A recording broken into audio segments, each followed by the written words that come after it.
SAE is Supervised Agriculture Experience, and it's one of the three parts of an agricultural program, that being teaching instruction in the classroom, SAE, and then the FFA.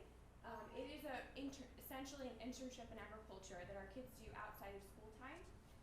They have to complete a certain number of hours per year that they're in school. It builds each year. And they get to do it in an area in which they're very interested in ag, and they get to grow that interest. We had the opportunity, Nationals puts out these grants every year. She was one of hundreds of applicants, and we are quite proud of her that she was able to win one this year. One of hundreds in the nation. So very, very proud of her, but I'll give her a chance to talk about her project and what she's going to be doing. So currently I have a Maine and Jew heifer, and we're going to use her to breed to start our own herd, and that will be like a family business. And so I got a grant for $1,000 that it'll go into her calf, where I'll be able to fully own the calf and raise it up and make a profit from it, and then be able to take that profit and put it back and do another one and continue my own herd. That's fantastic. That's great. Well, congratulations on winning that. I hope that $1,000 helped you in your endeavor.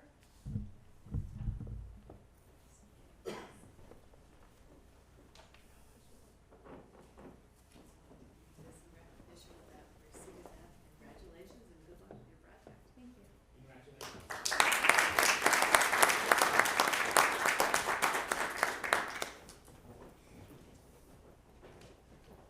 We'd also like to welcome you as our new ag ed teacher, because we know we haven't met you yet, so congratulations. We'll move on to item 1.2, recognition of Rockville High School student Joyce Haida, winner of the 2015 Renee Duke Youth Award Poetry Contest.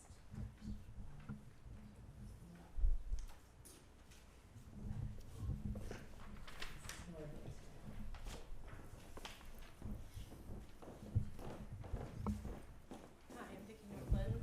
This is Joyce Haida, and she not only won the Renee Duke Humanitarian Poetry Award, she also is a finalist in the Euresia Science Fiction Competition, and she beat out many students from different states for that as well. So I'm very proud of her, and she's in my advanced creative writing class this year, and she's going to read the winning poem for you.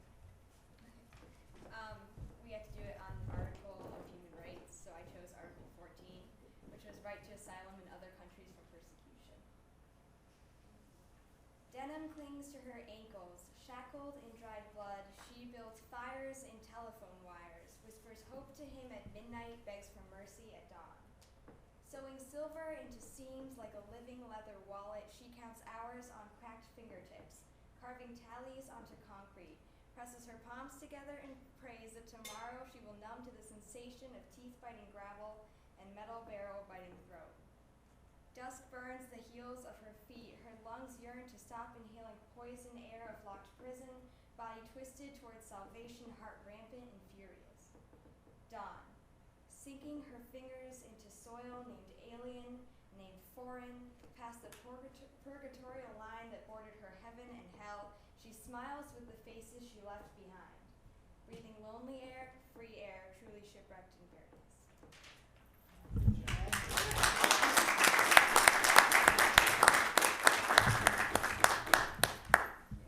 Congratulations, Joyce. Fantastic. What year are you?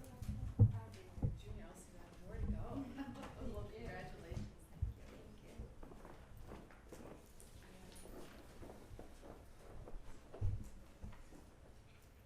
And last but not least, we have recognition of Rockville High School student Winona Chef for her Poetry Out Loud being champion. So this is Nordland again, I'm sure.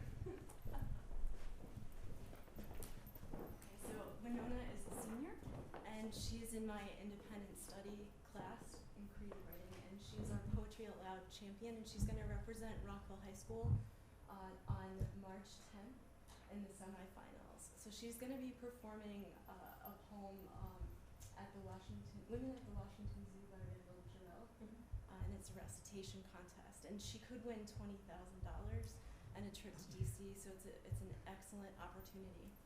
So. Woman at the Washington Zoo by Randall Jarrell.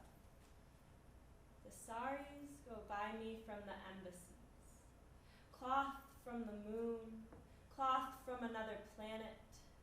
They look back at the leopard like the leopard. And I, this print of mine that has kept its color alive through so many cleanings, this dull, null navy I wear to work and wear from work, and so to my bed, so to my grave, with no complaints, no comment, neither from my chief, the deputy chief assistant, nor his chief. Only I complain, this serviceable body that no sunlight dyes, no hand suffuses, but dome shadowed, withering among columns, wavy beneath fountains. Small, far off, shining in the eyes of animals, these beings trapped as I am trapped, but not themselves the trap. Aging, but without knowledge of their age, kept safe here, knowing not of death, for death. Oh, bars of my own body, open, open. The world goes by my cage and never sees me. And there come not to me as come to these, the wild beasts, sparrows pecking the llama's grain, pigeons settling on the bear's bread, buzzards tearing the meat the flies have clouded. Vulture, when you come for the white rat that the foxes left, take off the red helmet of your head, the black wings that have shadowed me, and step to me as man, the wild brother at whose feet the white wolves fawn, to whose hand of power the great lioness stalks, purring. You know what I was. You see what I am. Change me. Change me. Thank you.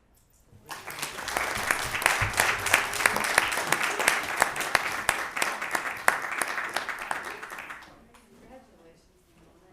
Good luck on March 10th. Thank you. It's amazing. Congratulations to all our Rockville High students. You guys make us very, very proud.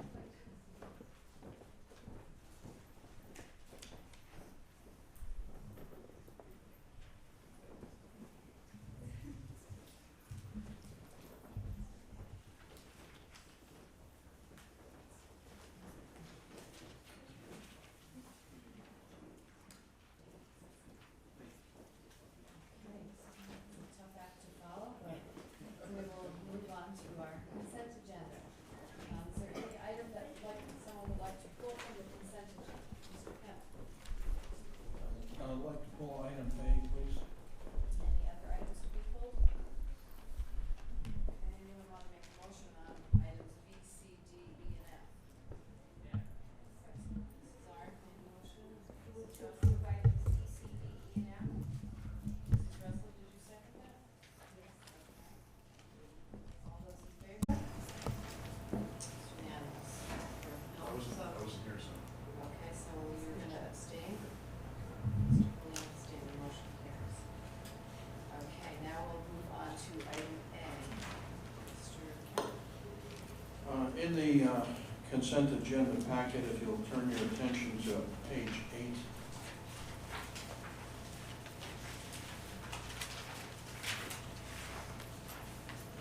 On page 8, you'll notice there are 3 motions that were made regarding the education, the specifications, and each of them should have included the word educational specifications. And so we really need to make 3 separate motions to add that word to each of them. So I'd like to. Can you just make the one motion to add it to all 3 of these? Because they were all approved. It's just to It's okay with me. add the language. All right, so with your permission, I'll move that the board include the word educational to each of the 3 motions as written on page 8. Appreciate a second. Mr. Ludden? I'll second that. Mr. just want to make a point of clarification. I know this sounds crazy, but if the word educational is not in there, we can't get the reimbursement from the state. And that's why we did it. I know it sounds crazy, but to have educational specifications on a roof, but that's the way to get the money back. So thank you for the clarification. Okay, are there any other corrections to this, actually, let's vote on that motion first, I'm sorry. All those in favor of making that change? Okay, and Mr. Flynn, you're abstaining from that? Okay, motion carries. I did have one other, just on page 7, I had some corrections there, were just really typos, I believe. Under 7.0, or 7.1, the second sentence, or second paragraph, I should say. Board members question certain items relating to the budget. And then under 7.2, Mr. Caruso's name is spelled incorrectly. That was all I had. Does anybody else have anything else for the minutes? This is all.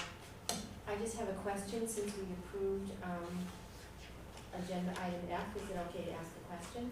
Well, let's approve A while we're still on it. I'm and sorry, then we can go back to that. I'm sorry. That's okay. So want to make a motion to approve, item A on the consent agenda?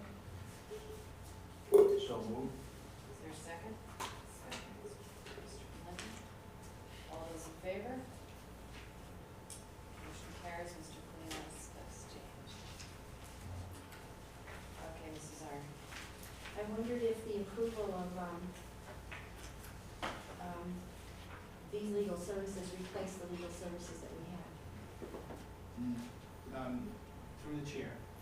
No, these are legal services that are going to be identified for special education. So Just special. one, just special education. However, we did put in other administrative services. So for example, if we have a bus transportation and Mr. Dorsey sits with the board and the parents have another attorney, the administration has the right to have an attorney. So we might, instead of having another attorney firm, we use that attorney firm Okay. for expulsions, transportation, arbitration cases. So we wouldn't use them a lot, just as backup when our other attorney is used. Okay, thank you. Thank you. Okay, any other questions on, consent agenda? Okay, we'll move on to the Secretary's report, item 3.0. 3.1, opportunity for Board of Education to add or delete urgent agenda items. Nobody has anything to add or delete? Okay, we'll move on to item 3.2, Rockville High Student Representative Report. Brittany? Now that everyone's back from break and finally adjusted to waking up early in the mornings, we are starting exam week tomorrow. The days are cut short and students take 2 exams per day, Tuesday through Friday. RHS has also been working on an event called Rockathon, which is a fundraiser for the miracle patients at CCMC. Rockathon is a combination of students playing games and different events to raise money for the children diagnosed with cancer. This is our second year of doing this fundraiser, and we hope to be even more successful than last year. Thank you very much. Does anybody have any questions? Mrs. Wilson? What is Rockathon all about? Can you elaborate? It's all about like the students at RHS basically getting involved to raise money for the children and cancer patients at CCMC. But how are they getting involved? Oh, they're like some kids decide to dance, and there's like games that they can participate in, and there's like different events. Thank you. Thank you and good luck in your exams. Thank you. Okay, we'll move on to item 4.0, community forum. Opportunity for comments on agenda items, potential future agenda items, or general information provided to the board from citizens and community organizations. Is there anyone who wishes to address the board this evening? Okay. We will move on to item 5.0, personnel. 5.1, certified staff retirements. So that there's no action required on this, but I would like to thank all of these teachers for their many years of service. They will be missed, and hopefully we can find good replacements for them. I can't imagine going today and not being there. It's gonna be tough. Anybody have anything to add to that?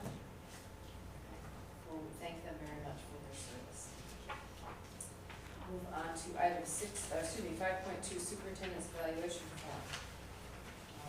This is the method by which we are going to evaluate the superintendent. We approved that, or do we need to approve that? Yes, we do. We do need to approve. We discussed it at our last meeting, that's right. So, and we'd like to make a motion in regards to this. Mrs. Arndt. I move that the board approve the K-CAP success strategies for leadership team evaluation to be used for the evaluation of our superintendent. Is there a second? Second. Mrs. Russell. Any questions, comments, concerns? Mr. McCary? Not to be self-serving. Thank you for the motion. If we can just make sure, it doesn't have to be done by June, we talked about this. If we do it in July, that's okay, because it's good for the school year to be done, so we know what's going on, so if that's okay with everybody, just like,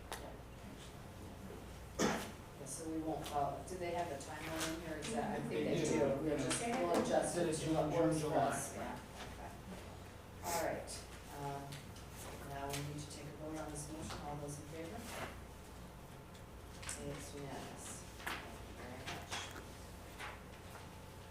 And we'll move on to item 6.06.1, technology integration.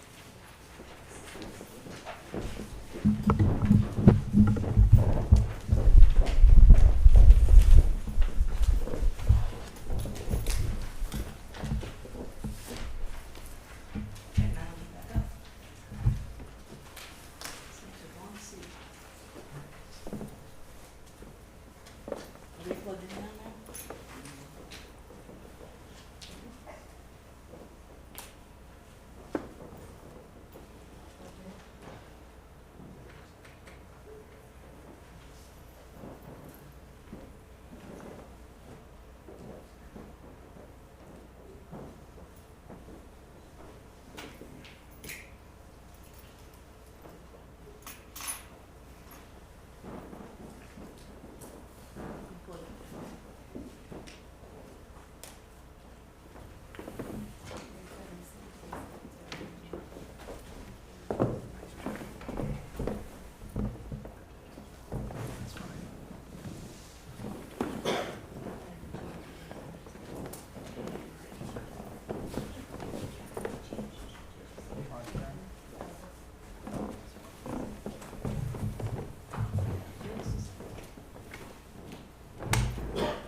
Thank you for your patience. Technology's great when it works.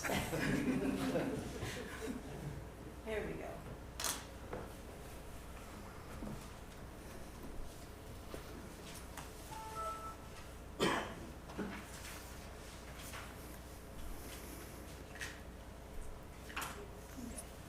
Hello, my name is Karen Lipsky.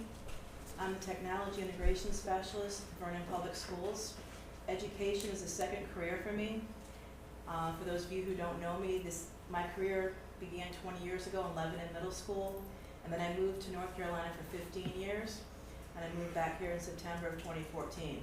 And I'm very happy to be back home in Connecticut, even though it was a very bad winter. You know how to plow snow up here. In your board packet, it has my next two slides. In December, the National Educational Technology Plan released a new version. And you'll see that, and this graphic up here is on your paper, and it's on page 18 of the plan. And you'll see that there's been a shift. They're not as worried about all the students getting the devices. That's balanced now with the concern that the students are learning to use them properly for productive, creative, lifelong learning. So we don't want just passive use of the technology. We want it in their hands. We want to look at that little wheel on the right-hand side, and we want to look at coding and media production. We want them being creative and using the tool. So how do we get there? Dr. Ruben Pudentara developed this model called SAMR. It's a model of technology integration. And I shared this model last October with our tech contacts when I first got here. And we already had some shining stars already down the right path. So when you look at technology integration, if you're reading a book on an iPad, how is that different than reading the actual text?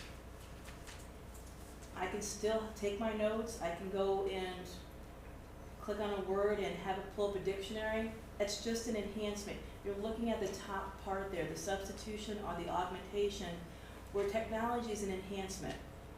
And as you look at that first picture that they have on your paper, they don't want just that. They want to move it toward modification and redefinition. We want the use to be transformative. So instead of reading a book, we want to work towards helping students write their books, get them published, and share them out for others. So we'll keep going back to this graphic, and the first one that we're going to look at is coding. And coding falls in that second part of the SAMR model. It's modification, it's a different kind of assignment. You're problem solving, and you're trying to figure out how to give the computer directions to do something. Code.org has a worldwide event every year in December. It's a week-long event called the Hour of Code. Before I got here, the middle and high school had a couple of people that were doing this. Terry Schmidt and her technology department in BCMS has been doing this since it started. And we had a programming class that was using it as well at the high school. Last year, more schools got involved. This year, I'm happy to report that every one of the Vernon Public Schools has students taking advantage of this opportunity. I have to give applause to Diane Smith for challenging the Maple Street staff to give the opportunity to everyone K through 5. There were students that came out of their shell doing something that were hard to engage otherwise, but coding's now become a reward incentive for some of them, which is very positive. Each year they add in different things. We're going to look at the Angry Birds in just a second, but they also have Frozen up here, Star Wars and Minecraft were added this year. And the Star Wars one, the students actually get to code a little bit of a program. They get to design the program. It's really cool. How does it work? You've got the bird trying to get to Mr. Piggy. And right now, it says when run, it's going to move forward. And I like the Angry Birds because you can see the little boxes. You realize if he moves forward once, he's looking at the pig, but he's not quite there. So the students have to go in and add another move forward. As the levels go up, it gets more challenging. The bird has to turn. Could I continue adding move forward? Yes. But they learn to use repeat loops so they're not having to be repetitive and they become more efficient in their coding. As you move up to the higher levels, there's if-then statements built in. Students get frustrated along the way. They learn that they have to go back and try again, and they realize it's okay. And sometimes they don't get a chance to do that in our academic classes. We always feel like you have to get to the right way, and you have to do it one way. There are multiple paths. Some are not as efficient, but the kids find it very engaging. The next piece we'll take a look at is peer collaboration. We have that going on in Vernon. Last year we had classes working on Kid Blog, PV Works, which are private websites, and Google Documents and Slides. We opened up for teachers. We have 2 pilot classrooms, maybe a third coming online soon, where the students are actually able to get in and use the collaborative Google tools. But lots of classes are making use of the PV Works, where the students are actually creating a little website, typing in their writing, other students can read it, and teachers or students can comment on it. So the SAMR model, you're getting outside of dead-ending into the exchange between the student and the teacher. Others are able to see what you're doing.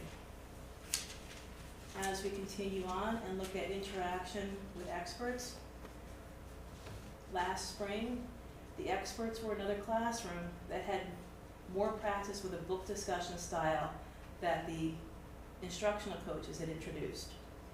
And so Skyping with another classroom, they were able to model that with another group and give them a chance to practice it. We've got 5th graders working on debates eventually coming up soon, and we're going to give them a chance to exchange and have a debate with another 5th grade class in another building. It just notches it up for them. Lastly, there's media production. And this is an area, an opportunity where we can have some growth. Getting more students to publish their writing as ebooks and sharing them out with others. Last year we got iPads into the hands of our second grade classrooms, and that came with pages. It also came with an app called Puppet Pals that we purchased, where the students could do a little storytelling with their stories, and it actually creates a movie that can be published and shared out. Gives me some more work that I need to work on. And it's really a very important area, and that is building up what we share out to other people. There's an awful lot of really good technology integration going on and innovation in our classrooms. The latest piece talks about Nick Willett at Center Road. He's using something called Voki. It's a little talking avatar that students use from time to time with their writing responses for their reading. And what's great about it is you can place it up in the classroom and talk about what the student did and how it was shared with the little Voki, the avatar speaking, so it's somebody else speaking and it's kind of fun. But you can also email those to parents. Again, it stops the dead end between the student and teacher in that journal. We have also been working to get lots of resources online. We started this last year and it continues to build.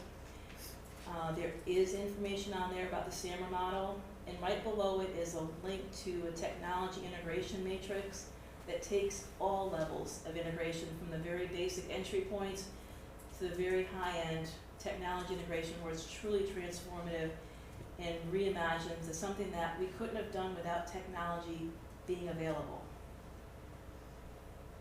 In addition, we have links within Aspen. There's a page that we've continued to develop that has links back to the site, the district site, and has links within there for using the iPads and Google. And as we continue to develop more resources, it's just another place to have it available for teachers. It's private in there, and they log into Aspen every day already. And that's it for me. Any questions? Anybody have any questions?